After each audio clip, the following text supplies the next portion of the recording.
ಸಿದ್ದರಾಮಯ್ಯ ಹಾಗೂ ಡಿಕೆ ಶಿವಕುಮಾರ್ ನೇತೃತ್ವದ ಕಾಂಗ್ರೆಸ್ ಸರ್ಕಾರ ಅಧಿಕಾರಕ್ಕೆ ಬಂದು ಯಶಸ್ವಿಯಾಗಿ 1000 ದಿನಗಳನ್ನು ಪೂರೈಸಿದೆ. ಈ 1000 ದಿನಗಳ ಪಯಣದಲ್ಲಿ ಸರ್ಕಾರವು ತನ್ನ ಗ್ಯಾರಂಟಿ ಯೋಜನೆಗಳ ಮೂಲಕ ಸಿದ್ದರಾಮಯ್ಯನವರ ಮೂಲಕ ಜನರ ಮನೆ ಬಾಗಿಲಿಗೆ ತಲುಪಿದೆ ನಿಜ. ಆದರೆ ಈ ಸಂಭ್ರಮದ ನಡುವೆಯೇ ಸರ್ಕಾರಕ್ಕೆ ಸಂಕಷ್ಟದ ಕಾರ್ಮೋಡಗಳು ಕವಿದಿವೆ.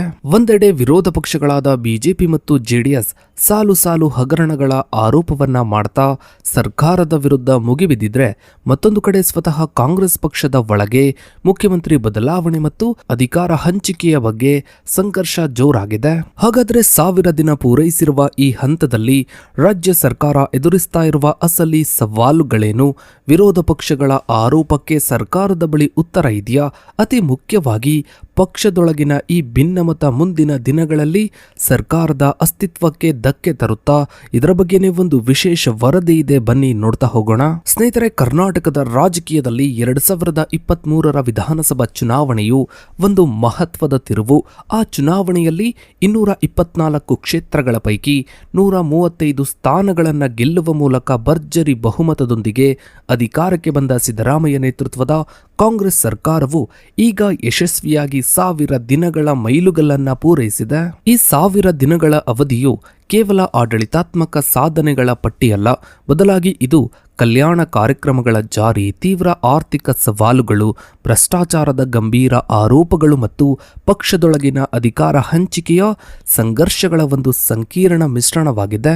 ಸರ್ಕಾರದ ಈ ಪಯಣವನ್ನ ಸೂಕ್ಷ್ಮವಾಗಿ ಗಮನಿಸಿದಾಗ ಒಂದು ಕಡೆ 5 ಗ್ಯಾರಂಟಿ ಯೋಜನೆಗಳ ಮೂಲಕ ಸಾಮಾಜಿಕ ನ್ಯಾಯದ ಭರವಸೆಯನ್ನ ಈಡೇರಿಸುವ ಪ್ರಯತ್ನ ಕಂಡುಬಂದರೆ, ಇನ್ನೊಂದು ಕಡೆ ವಿರೋಧ ಪಕ್ಷಗಳ ಪ್ರಬಲ ಹೋರಾಟ ಮತ್ತು ಆಂತರಿಕ ಭಿನ್ನಮತವು ಸರ್ಕಾರದ ಸ್ಥಿರತೆಗೆ ಸವಾಲಾಗಿ ಪರಿಣಮಿಸಿರುವುದು ಸ್ಪಷ್ಟವಾಗಿ ಗೋಚರಿಸುತ್ತೆ. ಸ್ನೇಹಿತರೆ, ಕಾಂಗ್ರೆಸ್ ಸರ್ಕಾರವು ಅಧಿಕಾರಕ್ಕೆ ಬರುವ ಮುನ್ನ ನೀಡಿದ್ದ 5 ಪ್ರಮುಖ ಗ್ಯಾರಂಟಿಗಳು ಗೃಹಜ್ಯೋತಿ, ಗೃಹಲಕ್ಷ್ಮಿ, ಅನ್ನಭಾಗ್ಯ, ಶಕ್ತಿ ಮತ್ತು ಯುವ ನಿಧಿ ಸರ್ಕಾರದ ಅಸ್ತಿತ್ವದ ಮೂಲಾಧಾರಗಳಾಗಿವೆ. ಈ ಯೋಜನೆಗಳಿಗಾಗಿ ಸರ್ಕಾರವು ಇದುವರೆಗೆ ಸುಮಾರು 1.13 ಲಕ್ಷ ಕೋಟಿಗಿಂತಲೂ ಹೆಚ್ಚು ಹಣವನ್ನ ಖರ್ಚು ಮಾಡಿದೆ. ಈ ಬೃಹತ್ ಮೊತ್ತದ ವೆಚ್ಚವು ರಾಜ್ಯದ ಕಂದಾಯ ವೆಚ್ಚದ ಗಮನಾರ್ಹ ಭಾಗವನ್ನ ಆಕ್ರಮಿಸಿಕೊಂಡಿದೆ. ವಿಶೇಷವಾಗಿ ಗ್ರಾಮೀಣ ಭಾಗದ ಮಹಿಳೆಯರಿಗೆ ಶಕ್ತಿ ಯೋಜನೆ ಮತ್ತು ಗೃಹಲಕ್ಷ್ಮಿ ಯೋಜನೆಗಳು ಆರ್ಥಿಕ ಸ್ವತಂತ್ರ ಹಾಗೂ ಸಂಚಾರದ ಅನುಕೂಲತೆಗಳನ್ನು ಒದಗಿಸಿವೆ ಎಂಬುದು ಸಮಾಜೋ ಆರ್ಥಿಕ ಅಧ್ಯಯನಗಳಿಂದ ತಿಳಿದು ಬಂದಿದೆ. ಆದರೆ ಈ ಕಲ್ಯಾಣ ಯೋಜನೆಗಳ ಅನುಷ್ಠಾನವು ರಾಜ್ಯದ ಆರ್ಥಿಕತೆಯ ಮೇಲೆ ದೊಡ್ಡ ಅಪಾಯವನ್ನ ತಂದೊಡ್ಡಬಹುದು ಎಂದು ಆರ್ಥಿಕ ತಜ್ಞರು ಎಚ್ಚರಿಸ್ತಾ ಇದ್ದಾರೆ. ಇನ್ನು ಸ್ನೇಹಿತರೆ, ಸರ್ಕಾರದ 1000 ದಿನಗಳ ಆಡಳಿತವು ಕೇವಲ ಗ್ಯಾರಂಟಿ ಯೋಜನೆಗಳಿಂದ ಮಾತ್ರವಲ್ಲದೆ ಗಂಭೀರ ಭ್ರಷ್ಟಾಚಾರದ ಹಗರಣಗಳಿಂದಲೂ ಸುದ್ದಿಯಲ್ಲಿದೆ. ವಿರೋಧ ಪಕ್ಷಗಳಾದ ಬಿಜೆಪಿ ಮತ್ತು ಜೆಡಿಎಸ್ ಈ ಹಗರಣಗಳನ್ನ ಅಸ್ತ್ರಗಳಾಗಿ ಬಳಸಿಕೊಂಡು ಸರ್ಕಾರದ ವಿರುದ್ಧ ನಿರಂತರ ದಾಳಿಯನ್ನ ನಡೆಸ್ತಾ ಇವೆ. ಇದರಲ್ಲಿ ಪ್ರಮುಖವಾಗಿ ಮೈಸೂರು ನಗರಾಭಿವೃದ್ಧಿ ಪ್ರಾಧಿಕಾರ ಅಂದ್ರೆ ಮೂಡ ಮತ್ತು ವಾಲ್ಮೀಕಿ ಅಭಿವೃದ್ಧಿ ನಿಗಮದ ಹಗರಣಗಳು ಮುಖ್ಯಮಂತ್ರಿ ಸಿದ್ದರಾಮಯ್ಯ ಅವರ ನೈತಿಕತೆಗೆ ಸವಾಲಾಗಿ ಪರಿಣಮಿಸಿದೆ. ವಾಲ್ಮೀಕಿ ಅಭಿವೃದ್ಧಿ ನಿಗಮದಲ್ಲಿ ಸುಮಾರು 94 ಕೋಟಿ ರೂಪಾಯಿಗಳ ಹಣವನ್ನು ಅಕ್ರಮವಾಗಿ ವರ್ಗಾವಣೆ ಮಾಡಲಾಗಿದೆ ಎಂಬ ಆರೋಪ ಕೇಳಿಬಂದಿದೆ. ಈ ಪ್ರಕರಣದಲ್ಲಿ ನಿಗಮದ ಅಧಿಕಾರಿ ಚಂದ್ರಶೇಖರ್ ಅವರ ನಿಧನ ಮತ್ತು ಅವರು ಬರೆದಿಟ್ಟಂತಹ ಲೆಟರ್ ಸರ್ಕಾರದ ಪಾಲಿಗೆ ದೊಡ್ಡ ಕಪ್ಪು ಚುಕ್ಕೆಯಾಯಿತು. ಇದರ ಬೆನ್ನಲ್ಲೇ ಸಚಿವ ಬಿ ನಾಗೇಂದ್ರ ಅವರ ರಾಜೀನಾಮೆ ಮತ್ತು ಇಡಿ ತನಿಖೆಯು ಸರ್ಕಾರದ ಭ್ರಷ್ಟಾಚಾರ ಮುಕ್ತ ಆಡಳಿತದ ಭರವಸೆಯನ್ನು ಪ್ರಶ್ನಿಸುವಂತೆ ಮಾಡಿದೆ. ವಿರೋಧ ಪಕ್ಷದ ನಾಯಕ ಆರ್ ಅಶೋಕ್ ಅವರು ಈ 1000 ದಿನಗಳನ್ನು ಕರಾಳ ದಿನಗಳು ಎಂದು ಕರೆದಿದ್ದು ಹಗರಣಗಳ ತನಿಖೆಯನ್ನ ಸಿಬಿಐಗೆ ವಹಿಸಬೇಕೆಂದು ಒತ್ತಾಯಿಸಿದ್ದಾರೆ. ಇನ್ನು ಮುಖ್ಯಮಂತ್ರಿ ಸಿದ್ದರಾಮಯ್ಯ ಅವರು ಈ ಆರೋಪಗಳನ್ನು ರಾಜಕೀಯ ಸೇಡು ಎಂದು ತಳ್ಳಿ ಹಾಕಿದ್ದಾರೆ ಮತ್ತು ಕೇಂದ್ರ ಸರ್ಕಾರವು ತನಿಖಾ ಸಂಸ್ಥೆಗಳನ್ನ ಬಳಸಿಕೊಂಡು ರಾಜ್ಯ ಸರ್ಕಾರವನ್ನು ಅಸ್ಥಿರಗೊಳಿಸಲು ಪ್ರಯತ್ನಿಸುತ್ತಿದೆ ಎಂದು ಪ್ರತಿಪಾದಿಸಿದ್ದಾರೆ. ಆದರೂ ರಾಜ್ಯಪಾಲರು ಮುಖ್ಯಮಂತ್ರಿಗಳ ವಿರುದ್ಧ ಪ್ರಾಸಿಕ್ಯೂಷನ್ಗೆ ಅನುಮತಿ ನೀಡಿರುವುದು ಕಾನೂನುಬದ್ಧ ಹೋರಾಟವನ್ನ ತೀವ್ರಗೊಳಿಸಿದೆ. ಇದು ಮುಂದಿನ ದಿನಗಳಲ್ಲಿ ಸರ್ಕಾರದ ಅಸ್ತಿತ್ವಕ್ಕೆ ದೊಡ್ಡ ಸವಾಲಾಗಬಹುದು. ಇನ್ನು ಸ್ನೇಹಿತರೆ, 1000 ದಿನಗಳ ಈ ಸಂದರ್ಭದಲ್ಲಿ ಸರ್ಕಾರ ಎದುರಿಸ್ತಾ ಇರುವ ಅತಿ ದೊಡ್ಡ ಆಂತರಿಕ ಸವಾಲೇನು ಅಂದ್ರೆ ಮುಖ್ಯಮಂತ್ರಿ ಸಿದ್ದರಾಮಯ್ಯ ಮತ್ತು ಉಪಮುಖ್ಯಮಂತ್ರಿ ಡಿಕೆ ಶಿವಕುಮಾರ್ ನಡುವಿನ ಅಧಿಕಾರ ಹಂಚಿಕೆಯ ಸಂಘರ್ಷ. 2023ರಲ್ಲಿ ಸರ್ಕಾರ ರಚನೆಯಾದಾಗ ಹೈಕಮಾಂಡ್ 2.5 ವರ್ಷಗಳ ನಂತರ ನಾಯಕತ್ವ ಬದಲಾವಣೆಯ ಭರವಸೆಯನ್ನ ನೀಡಿತ್ತು ಎಂಬ ಗುಸುಗುಸು ಈಗ ಬಹಿರಂಗ ಚರ್ಚೆಯಾಗ್ತಾ ಇದೆ. ನವೆಂಬರ್ 2025ಕ್ಕೆ 2.5 ವರ್ಷಗಳ ಅವಧಿ ಮುಕ್ತಾಯಗೊಂಡಿರುವುದು ಈ ಕಿತ್ತಾಟಕ್ಕೆ, ಈ ಸಂಘರ್ಷಕ್ಕೆ ಹೊಸ ವೇಗವನ್ನೇ ನೀಡಿದೆ. ಇನ್ನು ಈ ಸಂಘರ್ಷವು ಕೇವಲ ಇಬ್ಬರು ನಾಯಕರ ನಡುವೆ ಸೀಮಿತವಾಗಿಲ್ಲ, ಬದಲಾಗಿ ಇದು ಮೂಲ ಕಾಂಗ್ರೆಸ್ಸಿಗರು ಮತ್ತು ವಲಸೆ ಬಂದವರು ಎಂಬ ಬಣಗಳ ನಡುವಿನ ಹೋರಾಟವಾಗಿ ರೂಪಾಂತರಗೊಂಡಿದೆ. ಡಿಕೆ ಶಿವಕುಮಾರ್ ಅವರ ಸಹೋದರ ಡಿಕೆ ಸುರೇಶ್ ಅವರು ಬೇರೆ ಪಕ್ಷಗಳಿಂದ ಬಂದವರಿಗೆ ಹೆಚ್ಚಿನ ಆದ್ಯತೆ, ಮೊದಲ ಆದ್ಯತೆಯನ್ನು ನೀಡಲಾಗುತ್ತಿದೆ ಎಂದು ನೀಡಿದ ಹೇಳಿಕೆಯು ಸಿದ್ದರಾಮಯ್ಯ ಅವರ ಬಣದ ವಿರುದ್ಧದ ನೇರ ಅಸಮಾಧಾನವಾಗಿದೆ. ಮತ್ತೊಂದು ಕಡೆ ಸಿದ್ದರಾಮಯ್ಯ ಅವರು ಪೂರ್ಣ 5 ವರ್ಷಗಳ ಕಾಲ ತಾನೇ ಸಿಎಂ ಆಗಿ ಮುಂದುವರಿಯುವುದಾಗಿ ಪರೋಕ್ಷವಾಗಿ ಸೂಚನೆ ನೀಡುತ್ತಿದ್ದಾರೆ ಮತ್ತು ಸಚಿವರಾದ ಸತೀಶ್ ಜಾರಕಿಹೊಳಿ ಅವರಂತಹ ಪ್ರಭಾವಿ ನಾಯಕರು ಸಿದ್ದರಾಮಯ್ಯ ಅವರಿಗೆ ಬೆಂಬಲವನ್ನ ಸೂಚಿಸ್ತಾ ಇದ್ದಾರೆ.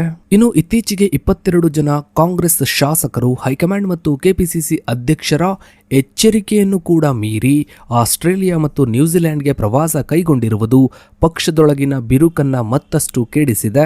ಈ ಪ್ರವಾಸವನ್ನು ಸಿದ್ದರಾಮಯ್ಯ ಅವರ ಪರವಾಗಿ ಶಾಸಕರನ್ನ ಒಗ್ಗೂಡಿಸುವ ತಂತ್ರ ಎಂದು ರಾಜಕೀಯ ವಿಶ್ಲೇಷಕರು ತಮ್ಮ ಅಭಿಪ್ರಾಯವನ್ನ ವ್ಯಕ್ತಪಡಿಸ್ತಾ ಇದ್ದಾರೆ. ಇನ್ನು ಸಚಿವ ಎಚ್.ಸಿ. ಮಹದೇವಪ್ಪ ಅವರು ನಾಯಕತ್ವ ಬದಲಾವಣೆಯ ಬಗ್ಗೆ ಮಾತನಾಡಿರೋರನ್ನು ಬೀದಿ ನಾಯಿಗಳಿಗೆ ಹೋಲಿಸಿರುವುದು ಭಿನ್ನಮತವು ಯಾವ ಮಟ್ಟಕ್ಕೆ ತಲುಪಿದೆ ಎಂಬುದಕ್ಕೆ ಸಾಕ್ಷಿಯಾಗಿದೆ. ಈ ಆಂತರಿಕ ಸಂಘರ್ಷವು ಆಡಳಿತದ ಮೇಲೂ ಪರಿಣಾಮ ಬೀರುತ್ತಿದ್ದು ಸರ್ಕಾರದ ಅನೇಕ ನಿರ್ಧಾರಗಳು ವಿಳಂಬವಾಗುತ್ತಿದೆ ಅಥವಾ ಗೊಂದಲಕ್ಕೆ ಈಡಾಗುತ್ತಿವೆ. ಇನ್ನು ಸ್ನೇಹಿತರೆ, ಮುಂದಿನ ದಿನಗಳಲ್ಲಿ ರಾಜ್ಯ ಕಾಂಗ್ರೆಸ್ ಎದುರಿಸ್ತಾ ಇರುವ ಅತ್ಯಂತ ಕಠಿಣ ಸವಾಲೇನು ಅಂದ್ರೆ ಸಮಾಜೋ ಆರ್ಥಿಕ ಅಥವಾ ಶೈಕ್ಷಣಿಕ ಸಮೀಕ್ಷೆ ಅಥವಾ ಜಾತಿ ಗಣತಿ ವರದಿಯ ಅನುಷ್ಠಾನ. ಈ ವರದಿಯು ಸಿದ್ದರಾಮಯ್ಯ ಅವರ ಅಹಿಂದ ರಾಜಕಾರಣದ ಪ್ರಮುಖ ಅಸ್ತ್ರವಾಗಿದೆ. ಆದರೆ ಇದು ರಾಜ್ಯದ ಪ್ರಬಲ ಸಮುದಾಯಗಳಾದ ಲಿಂಗಾಯತ ಮತ್ತು ಒಕ್ಕಲಿಗರ ಕೆಂಗಣ್ಣಿಗೆ ಗುರಿಯಾಗಿದೆ. ಸಮೀಕ್ಷೆಯ ವರದಿಯ ಪ್ರಕಾರ ಲಿಂಗಾಯತ ಮತ್ತು ಒಕ್ಕಲಿಗ ಸಮುದಾಯಗಳ ಜನಸಂಖ್ಯೆಯು ಈ ಹಿಂದೆ ಅಂದಾಜಿಸಿದ್ದಕ್ಕಿಂತ ಗಣನೀಯವಾಗಿ ಕಡಿಮೆ ಇದೆ ಎಂದು ಹೇಳಲಾಗ್ತಾ ಇದೆ. ಇದು ಮೀಸಲಾತಿ ಹಂಚಿಕೆಯ ಮೇಲೆ ದೊಡ್ಡ ಪರಿಣಾಮವನ್ನ ಬೀರಲಿದ್ದು ಹಿಂದುಳಿದ ವರ್ಗಗಳ ಮೀಸಲಾತಿಯನ್ನು 32% 51% ಹೆಚ್ಚಿಸಲು ವರದಿಯು ಶಿಫಾರಸು ಮಾಡಿದೆ. ಈ ಶಿಫಾರಸು ಸುಪ್ರೀಂ ಕೋರ್ಟ್ನ 50% ಮೀಸಲಾತಿ ಮಿತಿಯನ್ನ ಮೀರುತ್ತಿದ್ದು ಇದು ಕಾನೂನು ಸಂಘರ್ಷಕ್ಕೆ ದಾರಿಯನ್ನ ಮಾಡಿಕೊಡಬಹುದು. ಇನ್ನು ಸ್ನೇಹಿತರೆ, ಮುಂದಿನ ದಿನಗಳಲ್ಲಿ ಕಾಂಗ್ರೆಸ್ ಸರ್ಕಾರವು ಸರಣಿ ಚುನಾವಣೆಗಳನ್ನ ಎದುರಿಸಬೇಕಾಗಿದೆ. ಪ್ರಮುಖವಾಗಿ ಬಿಬಿಎಂಪಿ, ಜಿಲ್ಲಾ ಪಂಚಾಯತ್ ಮತ್ತು ತಾಲೂಕು ಪಂಚಾಯತ್ ಚುನಾವಣೆಗಳು ಸರ್ಕಾರದ ಜನಪ್ರಿಯತೆಯ ನಿಜವಾದ ಅಳತೆಗೋಲುಗಳಾಗಿವೆ. ಸುಪ್ರೀಂ ಕೋರ್ಟ್ ಜೂನ್ 30, 2026ರೊಳಗೆ ಬೆಂಗಳೂರು ನಾಗರಿಕ ಚುನಾವಣೆಗಳನ್ನು ಪೂರ್ಣಗೊಳಿಸುವಂತೆ ಗಡುವು ನೀಡಿದೆ. ಇನ್ನು ಸರ್ಕಾರವು ಬೆಂಗಳೂರು ಆಡಳಿತವನ್ನ ಸುಧಾರಿಸಲು ಗ್ರೇಟರ್ ಬೆಂಗಳೂರು ಆಡಳಿತ ಕಾಯ್ದೆ 2024 ಜಾರಿಗೆ ತಂದಿದ್ದು ಬಿಬಿಎಂಪಿಯನ್ನು 5 ಪ್ರತ್ಯೇಕ ನಿಗಮಗಳಾಗಿ ವಿಭಜಿಸಿದೆ. ಆದರೆ ವಿರೋಧ ಪಕ್ಷಗಳು ಇದನ್ನು ಅಧಿಕಾರ ವಿಕೇಂದ್ರೀಕರಣಕ್ಕಿಂತ ಹೆಚ್ಚಾಗಿ ರಾಜಕೀಯ ಲಾಭದ ತಂತ್ರ ಎಂದು ಟೀಕಿಸುತ್ತಾ ಇವೆ. ಆದರೂ ಇದೆಲ್ಲದಕ್ಕಿಂತ ಬಹಳ ಮುಖ್ಯವಾಗಿ ರಾಜ್ಯ ಕಾಂಗ್ರೆಸ್ನಲ್ಲಿ ಮುಖ್ಯಮಂತ್ರಿ ಕುರ್ಚಿಗಾಗಿ ತುಂಬಾ ದೊಡ್ಡ ಪೈಪೋಟಿನೇ ನಡೀತಾ ಇದೆ. ಇನ್ನು ಮುಂದಿನ ದಿನಗಳಲ್ಲಿ ರಾಜ್ಯ ಸರ್ಕಾರದಲ್ಲಿ ಏನೆಲ್ಲ ಬದಲಾವಣೆಗಳಾಗುತ್ತೆ ಅನ್ನೋದನ್ನ ಕಾದು ನೋಡಬೇಕಿದೆ. ಸೊ ಇದಾಗಿತ್ತು ಸ್ನೇಹಿತರೆ ಇವತ್ತಿನ ಈ ಒಂದು ವಿಡಿಯೋದ ಬಗ್ಗೆ ನಿಮ್ಮ ಅನಿಸಿಕೆ ಅಭಿಪ್ರಾಯಗಳನ್ನ ತಪ್ಪದೇ ಕಮೆಂಟ್ ಸೆಕ್ಷನ್ ಅಲ್ಲಿ ಕಮೆಂಟ್ ಮಾಡಿ. ಹಾಗೆ ವಿಡಿಯೋಗೊಂದು ಲೈಕ್ ಮಾಡ್ತಾ ವಿಡಿಯೋನ ಆದಷ್ಟು ಎಲ್ಲ ಕಡೆ ಶೇರ್ ಮಾಡಿ. ನೀವಿನ್ನು ನಮ್ಮ ಚಾನಲ್ಗೆ ಸಬ್ಸ್ಕ್ರೈಬ್ ಆಗಿಲ್ಲ ಅಂದ್ರೆ ಕೆಳಗಡೆ ಕಾಣ್ತಾ ಇರೋ ಸಬ್ಸ್ಕ್ರೈಬ್ ಅನ್ನ ಕ್ಲಿಕ್ ಮಾಡಿ. ಹಾಗೆ ಪಕ್ಕದಲ್ಲಿ ಕಾಣೋ ಬೆಲ್ ಐಕಾನ್ ಕೂಡ ಕ್ಲಿಕ್ ಮಾಡಿ. Thanks for